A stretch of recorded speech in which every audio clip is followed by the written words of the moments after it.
Ladies and gentlemen, welcome to the RDX Sports Podcast. I'm Simon Head, and there is a changing of the guard in the UFC welterweight division with a brand new champion at the top of the heap. Della Maddalena is the new UFC champion of the world at 170 pounds, but it's not just him who's bringing change to the welterweight division. We have a whole raft of talented fighters working their way up that 170 pound ladder.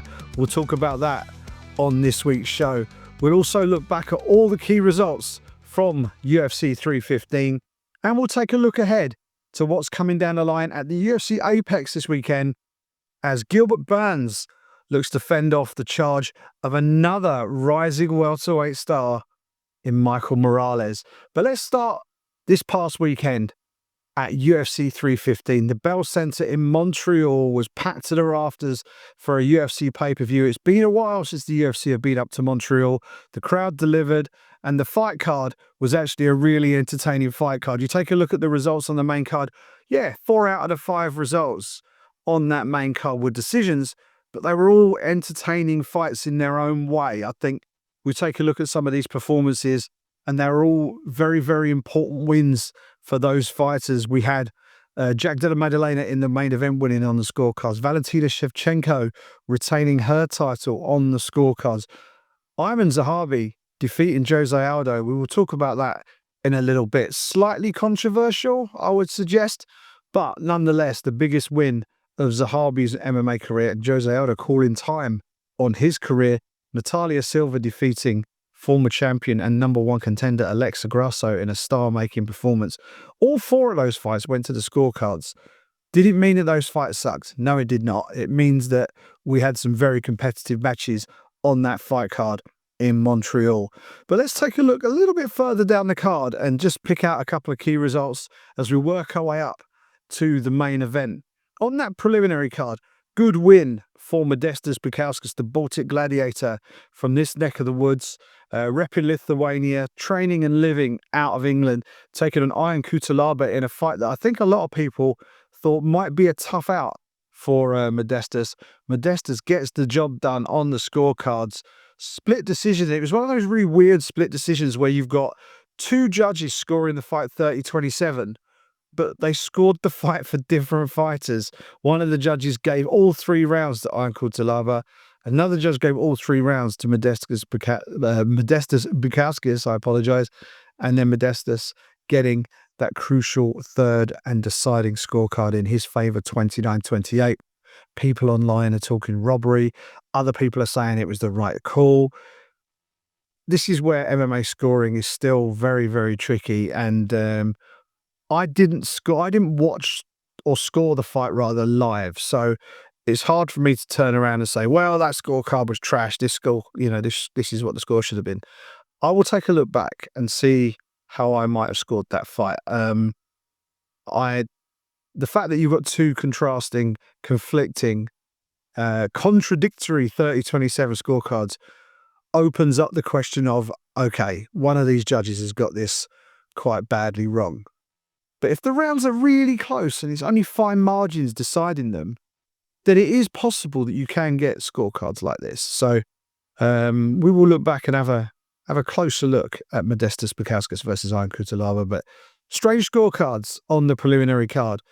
Following that win for Modestas, great win for him, by the way. He's on a bit of a tear right now, and all credit to him on his comeback to the UFC.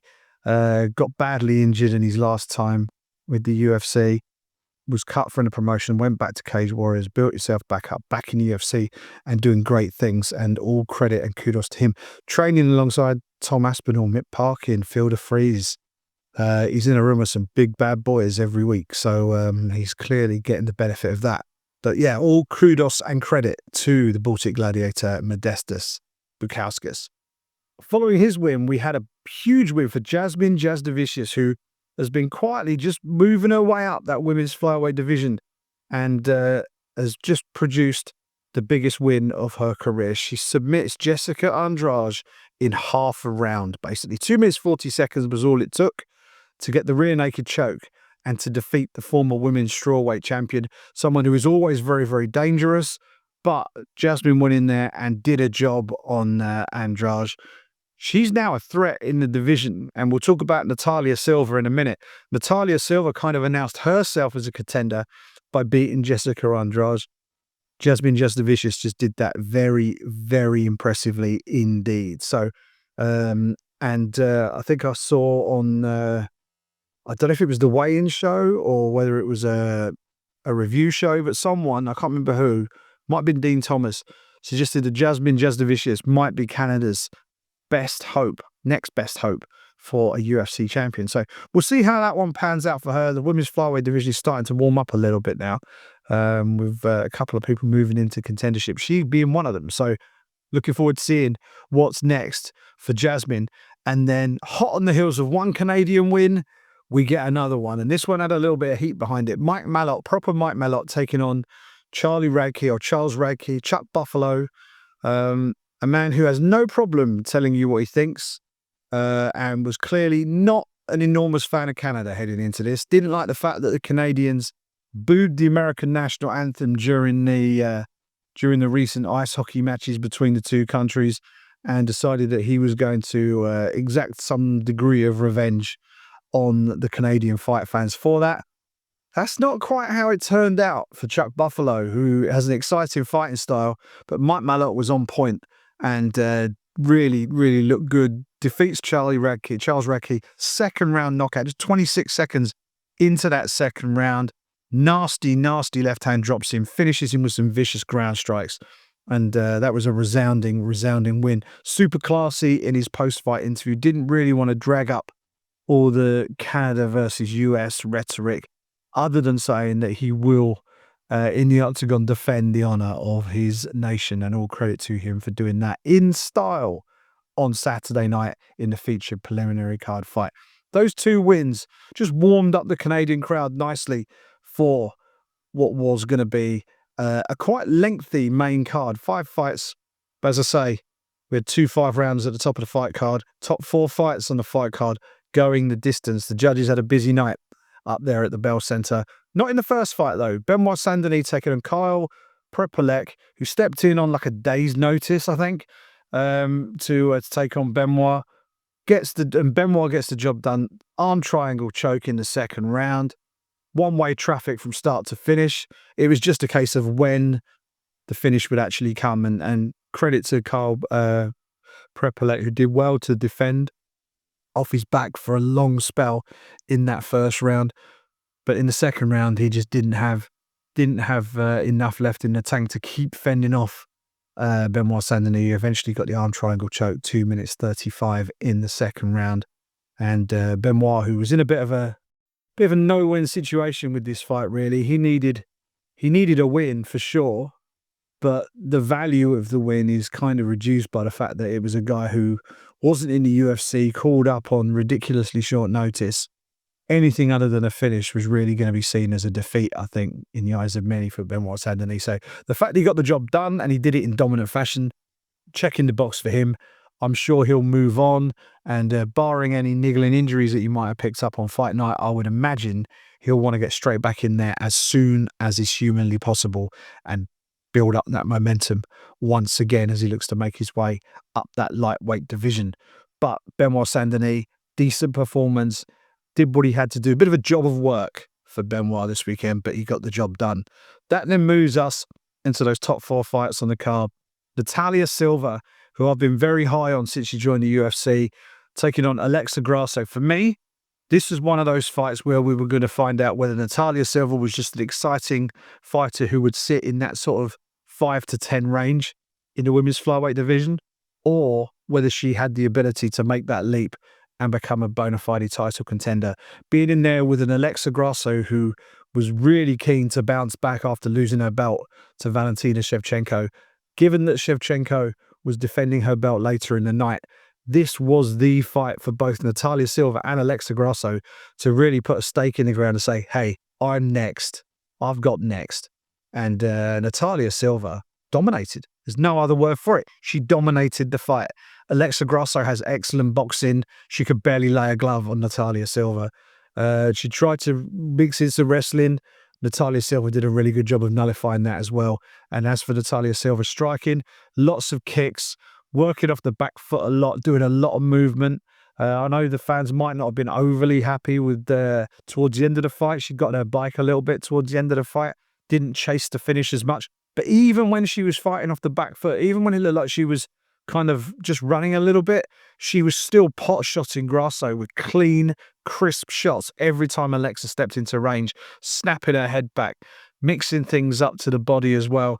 Great work on the feet by Natalia Silva, who looks like a really, really exciting contender in that women's 125-pound division. And I think she should be next. There's talk of whether Zhang Weili might be the next one up. I think Natalia Silva should be up next, but we shall see how that all pans out. We'll talk about the other women's flyweight fight in a minute, because after Natalia Silva's win, Ayman Zahabi took on Jose Aldo in a fight that gave us the round of the year, potentially, until later in the night. It was an absolutely crazy fight in that final round. And I thought Aldo won the fight. I'll hold my hands up right now. I thought Jose Aldo won the fight. But it was a very, very close one. And it's one of those where, the last round really, it was all down to who you thought won that last round. Aldo came close to finishing Zahabi. Zahabi came close to finishing Aldo. The difference being, I think, when Aldo looked done, Zahabi was pretty much done himself. If he'd have had any gas in the tank, I think Zahabi would have won that fight by a stoppage, but he was just so exhausted, put everything into that fight, got the nod. I think Aldo was very surprised that the decision went against him. And watching it, I just got the sense that I thought that Aldo had done just enough. Again, it's one of them you have to rewatch, because I don't tend to score fights while I'm watching things live. So I'm writing and seeing how, doing the actual work at the same time, whereas the judges are solely focused on what the fighters are doing, the effective striking and grappling and how that meshes and who has the edge round to round. So, but for Ayman Zahabi, that's a huge win, an absolutely huge win. I think he's now up to 11th in the UFC featherweight rankings. He's got some tough fights ahead of him if he wants to climb the ladder, but he's in a position to at least have a go at them now. Jose Aldo announcing his retirement at the end of the fight, which is really sad. I mean, this fight, let's not forget, was supposed to be a bantamweight matchup. And due to the way the commission rules work in Montreal, if there was any greater than a 5-pound discrepancy in weight, the fight would have been scrapped. So Aldo was able to tell Aldo's team was able to communicate to Zahabi's team that Aldo was going to miss, and he was going to miss pretty big. Zahabi, who had almost finished his weight cut, he was probably not far off being on weight, so then had to rehydrate back up to within a couple of pounds of what they were told Aldo was going to be, in order that they could both step on the scale, having agreed with Sean Shelby that the fight be made at 145 pounds, and then they both stepped on the scale within the 5-pound discrepancy allowance. The fight goes ahead at 145 pounds, and Aldo ends up losing the decision and says after the fight, "I don't think I can do this anymore. I don't think my body can take the cuts anymore. I don't think my body can do this anymore." And it'd be interesting to see how he feels about this later. I know he's retired once and come back once. I just felt like after missing bantamweight, that simply moving up and fighting at featherweight would make sense for him if he wanted to carry on. But some of the noises he was making about not thinking he can do this anymore and not knowing if he's got the heart for it anymore, that was the quote that really told me that it probably was the right time for him to hang up the gloves and call it a day. If this is a permanent retirement this time, then the sport has just lost one of its all-time greats. Jose Aldo, people talk about Mount Rushmores of MMA. If Jose Aldo isn't on your Mount Rushmore, that's fine.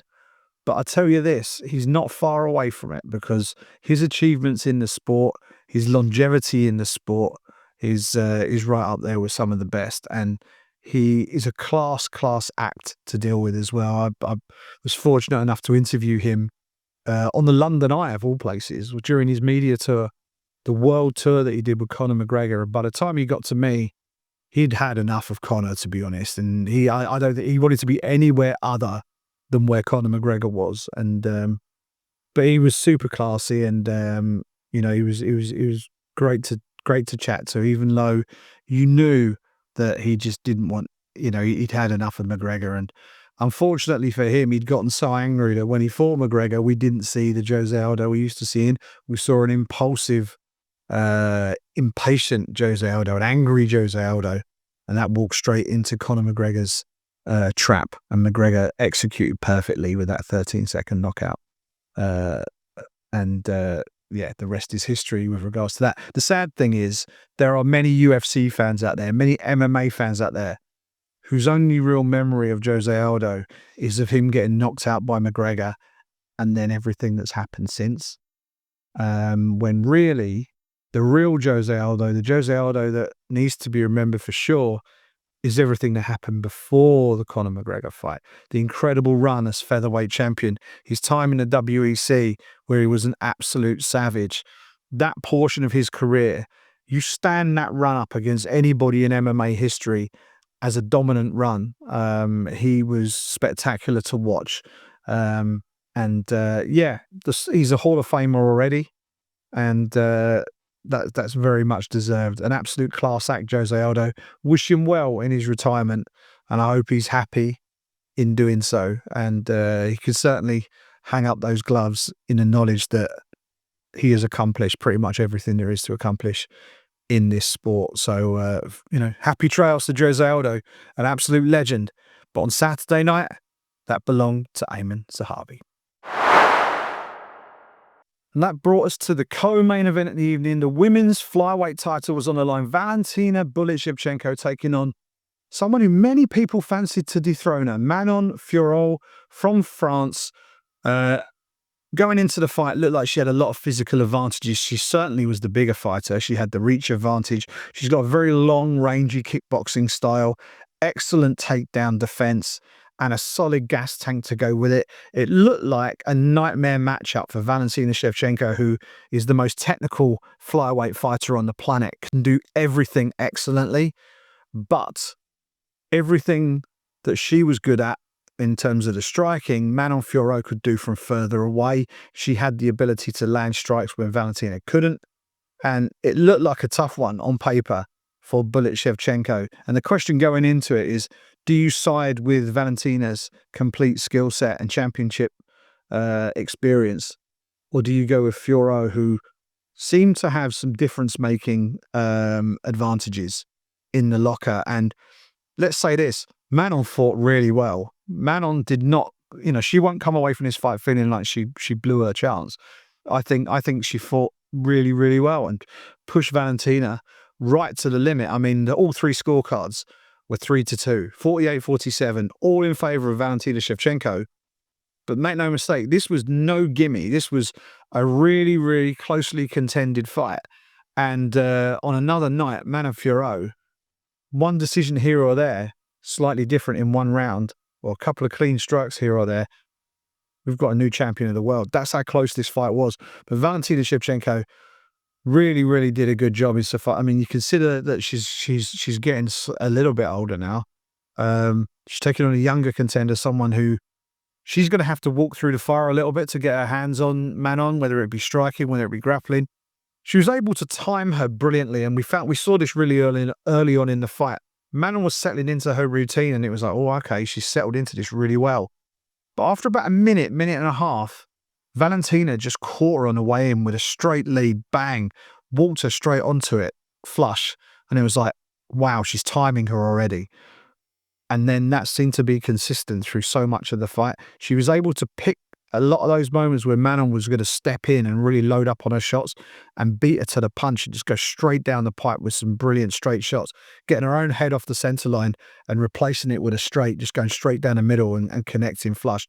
Really, really good. She'd obviously scouted Manon's movement to the nth degree. And after about a half a round, maybe a minute and a half, was able to identify a lot of those entries that she'd seen on tape and was able to exploit them with some really good counter shots. And it wasn't just that they were good counter shots. They were really visible counter shots. Sometimes you see clipping shots and all the rest of it. But she was really hitting these clean, solid, rocking the head back of Manon Fiorot, who, by the way, has got a great chin because she took some big shots from Valentina Shevchenko in that fight. But a great fight. Really was a good fight. It went all the way to the judges' scorecards. Too technical for some people, I'm sure. I think some people would have hoped that we might have seen a little bit more chasing of the finish, maybe, rather than just being a little bit. I mean, I think there was a lot of respect for each other's striking skills, and they didn't want to overly expose themselves to getting caught. But by the same degree, this is mixed martial arts. There are so many ways you can lose, just as there's so many ways you can win. And in a title fight, you've got to mind your P's and Q's. You've got to be compact, and you've got to do everything perfectly. And between the two of them, it was Valentina who just edged it. 3 rounds to 2, as I say, 48-47 on all 3 scorecards. And she retains and remains the UFC Women's Flyweight Champion of the world. The question now is, who does she fight next? Zhang Weili fancies a go. Zhang Weili says it's destined that she moves up to take on Valentina Shevchenko for the title. Natalia Silva has just gone through the #1 contender and the former champion in really impressive fashion, completely shut Alexa Grasso down, won every round on every scorecard. So she's got a very strong case. Which one do we go with? You know, which one do we go with? Do we go with Natalia Silva? Do we go with Zhang Weili? Well, I think it really depends on what the UFC are doing, right? I mean, we're in the middle of May, and when does Shevchenko want to fight next? You know, when does she want to fight next? I think if you wanted to turn things around quickly, and I'm talking really quickly, if they could persuade Valentina to fight an International Fight Week, doing a fight with Zhang Weili an International Fight Week, I think would be a good fit for that week. But I think after a 5-round back and forth war with Manon Fiorot, that's too much of an ask. I think that would be too much to ask of Valentina Shevchenko to basically make an immediate turnaround and have less, or basically a month to prepare for another world champion caliber athlete in Zhang Weili. So I don't know. I think if we'd have had a few extra weeks, I think to me that would have been perfect. If that would have been the end of July, and maybe they could look at the end of July for a potential Shevchenko return if they wanted a quickish turnaround. But my preference would be Natalia Silva. I think Natalia Silva is clearly the next best fighter at 125 pounds. The only question you might want to ask yourself is, if Natalia Silva were to go in there and beat Valentina Shevchenko, then you've lost that champion versus champion match between Shevchenko and Zhang Weili. So striking while the iron's hot and booking that might be the way the UFC goes. It's a bigger name matchup. I think from a meritocratic standpoint, I think Natalia deserves her shot. I wonder whether they might ask her to wait a little bit. So we'll see how all that goes. But make no mistake, Natalia Silva has earned her shot. And as it stands right now, that shot would be against Valentina Bullet Shevchenko. Whether that's the next fight in the women's 125-pound division, we'll have to wait and see. And that brings us to the main event of the evening. For all the marbles at 170 pounds, Belal, remember the name Muhammad, putting his title on the line against Della Maddalena, who stepped in to replace Shavkat Rakhmonov as the championship challenger at UFC 315. Belal Muhammad promised that we'd see Canelo hands, said he would dominate Della Maddalena. And that is not what we saw. That is not what we saw. What we saw was a brilliant performance from Della Maddalena, and one of the biggest displays of heart we've seen from Belal Muhammad inside the cage. He gets a lot of hate, does Belal. Some of his trash talk is a bit cringy, I think. It seems like he's reaching, it seems like he's trying too hard, and it's like he's deliberately trying to annoy people. And in that respect, I think it probably does work, but it just seems, it doesn't fit him. It doesn't seem to fit his personality. It doesn't seem to fit who he is as a fighter, because it just doesn't, to me, it just doesn't make sense. But judge a man for what he does in the cage rather than what he says on the microphone. And he put on a hell of a fight against Della Maddalena. Unfortunately, he was on the wrong end of the decision. Jack Della Maddalena wins 48-47 twice and 49-46. I did try and score this one as it went along, and I scored it 49-46 to Jack Della Maddalena. I thought Belal fought with too much emphasis on his striking early. Now, whether that means that he didn't lean on his wrestling enough, or it was just that he wasn't able to get the openings that he needed to go for the takedowns, I think you have to factor in, you can't just run in there and shoot for a takedown. That's not how it works, right? You've got to create openings. When you're in there with a dangerous striker who can knock you out like Jack Della Maddalena, you got to watch what you're doing. You got to mind your P's and Q's. You've got to make sure that you have an opening before you start dropping levels and trying to create a takedown. So I think in that regard, I think Jack Della did really well. He wasn't biting on too much of what Belal was trying early on. And in the end, it was the other way around. It was Belal biting on Jack Della's feints. And if you look at the relative demeanor of both men during that fight and how confident they both looked, it was Jack Della who looked more like the confident champion than Belal did. And it looked like Belal was kind of chasing his tail a little bit. It looked a little bit befuddled, looked a little bit confused almost. It's like he was able to land some heavy shots himself, but not to the degree that he was receiving from Jack. And I just think that on the night, there was a clear winner. I thought Della Maddalena was a class above Belal Muhammad on the night. And it was a very different Belal Muhammad performance to the one we saw when he won the title against Leon Edwards. He was trying to force a similar sort of situation where he was trying to force Jack Della back behind that thick black line, if you like, that octagon black line in the middle of the cage towards the fence so that he could then shoot his takedowns. But JDM had that completely scouted and did a superb job of nullifying much of what Belal was trying to achieve, and all while feeding him a steady diet of punches through the entire fight. It really was a superb performance. And because of the nature of Belal and the fact that so many people seem to have a downer on the man, my worry is that not enough shine is being put on Jack Della Maddalena's performance. I thought he was brilliant. I really do think he was brilliant. He did more than I thought he was going to do. And I always knew he was good. I always knew he was dangerous. I didn't think that he was as good as that. And, really happy to see that he's as good as that, because the welterweight division right now might be the most interesting weight class in the UFC. Let's pull up the UFC welterweight rankings while we're here, because it's fascinating as to just what's going on at 170 pounds. We've had the old guard at 170 and gradually starting to fall down the list.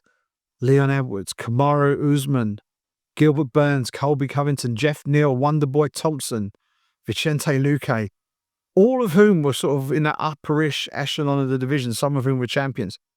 Now they're dropping down. Replacing them, we've got Sean Brady, we've got Shavkat.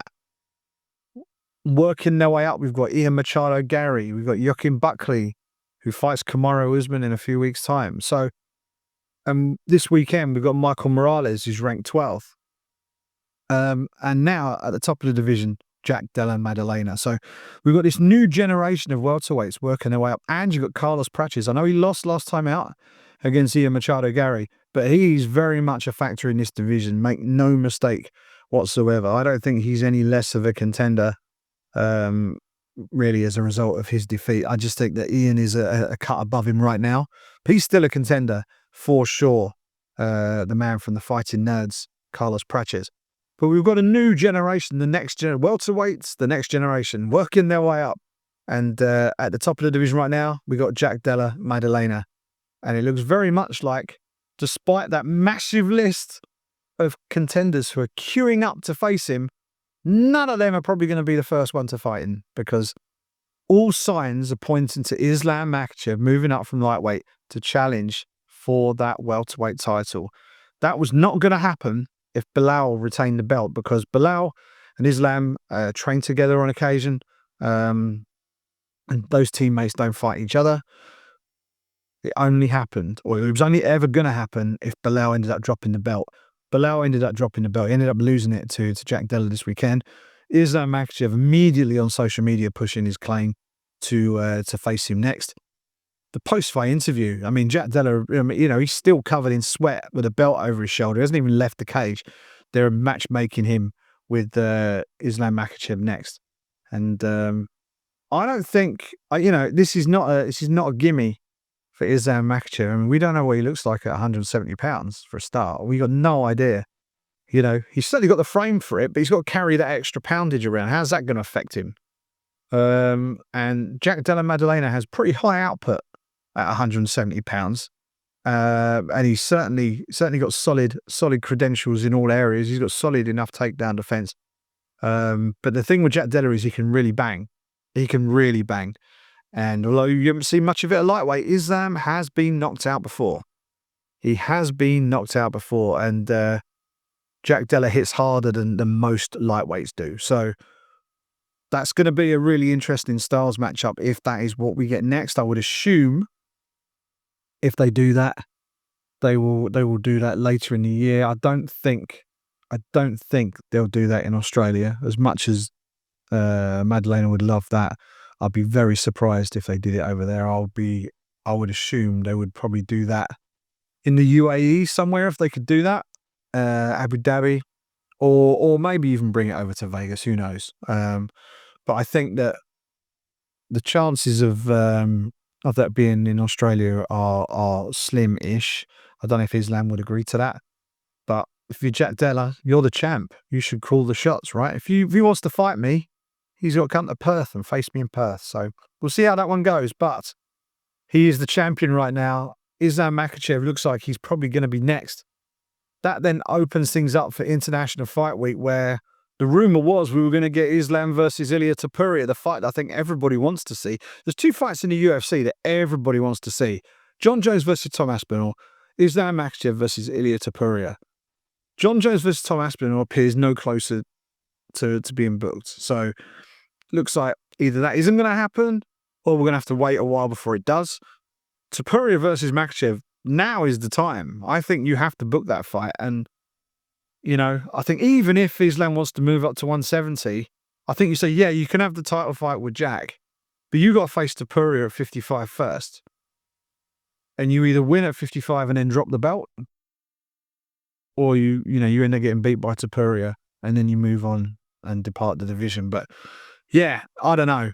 I just think that there's lots at play in that lightweight division. Charles Oliveira is knocking around. He certainly is up there for a potential shot at the belt as well. Maybe we'll get a vacated title. We see Ilia versus Charles Oliveira. I hope it's not an interim belt. That's all I will say. I just really hope that we don't get an interim belt. Ilia vacated his title to move up. I think if Islam wants to move up, he should vacate his as well. So let's see how all this pans out. And maybe that's why nothing's been booked yet. That might be one of the things that's being discussed. Maybe Islam doesn't want to give up that title, wants to hold two. But if he wants to hold two, I think he should be made to defend the lightweight one first in International Fight Week against Ilia Topuria. But let's see. Lots to work out. Not a lot of time to work it out in for International Fight Week. We are just about 6 weeks out from there. So we'll see how all that pans out. We will get a main event announced, I would imagine, relatively soon. And whoever that is, I don't know.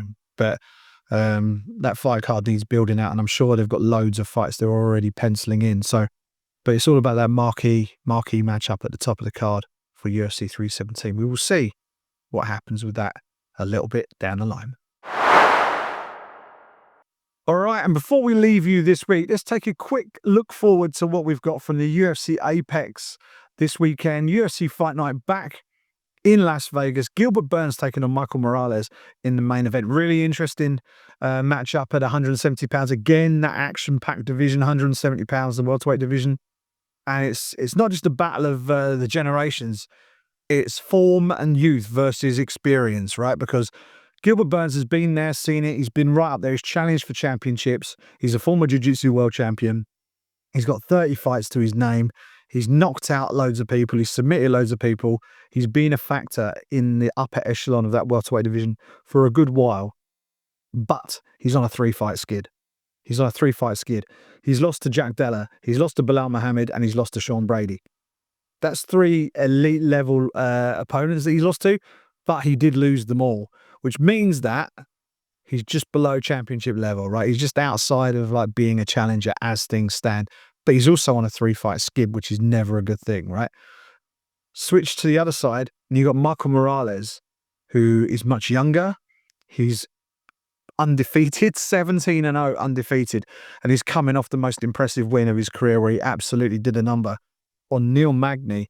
They bumped him up a level to take on Magny, who's become a bit of a gatekeeper for the division.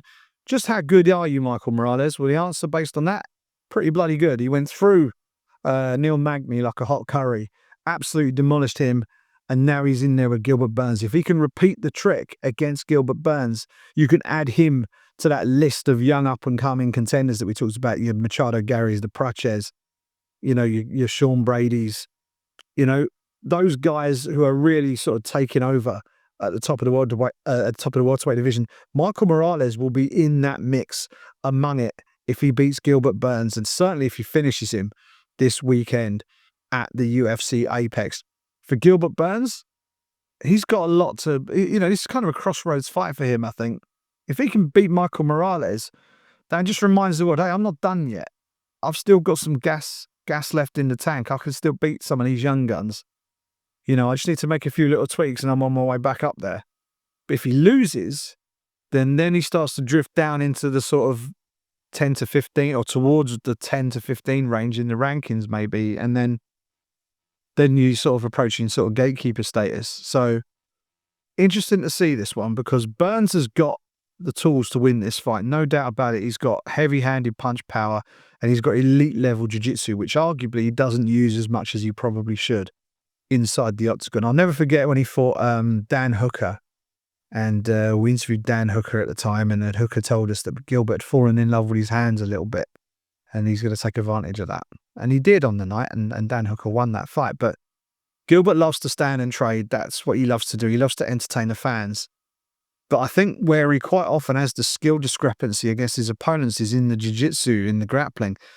But it's getting there that's going to be tricky for him because Morales, he's got knockout power in his hands. He's going to have a bit of a reach advantage, like 7 or 8 inch reach advantage I think he's going to have. I think Burns is 71 inches reach.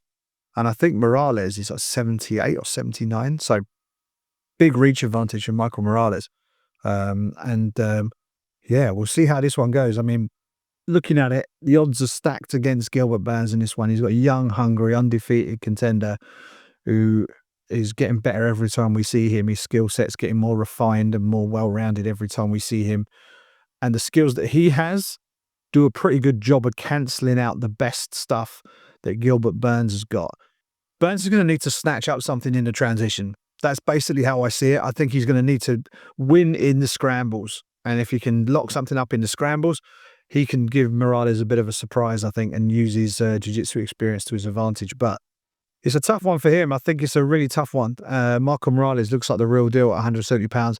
You could throw him into that mix with the other names we mentioned earlier if he gets the win this weekend. Excited to see how that one pans out. Also on the card, we've got Paul Craig versus Rodolfo Bellato, Sadiq Youssef versus Myron Santos, Dustin Stoltzfus versus Nasultan Ruziboyev, and Julian Erosa versus Ezekiel Costa. Should be a fun fight card coming from the Apex this weekend. But that is all we have time for on the RDX Sports Podcast this week. Follow us on the socials at RDX Sports on Twitter /X, RDX_sports on Instagram. I'm at Simon Head on all social platforms. Have a good week, ladies and gentlemen, and enjoy the fights this weekend. And I'll catch up with you next week.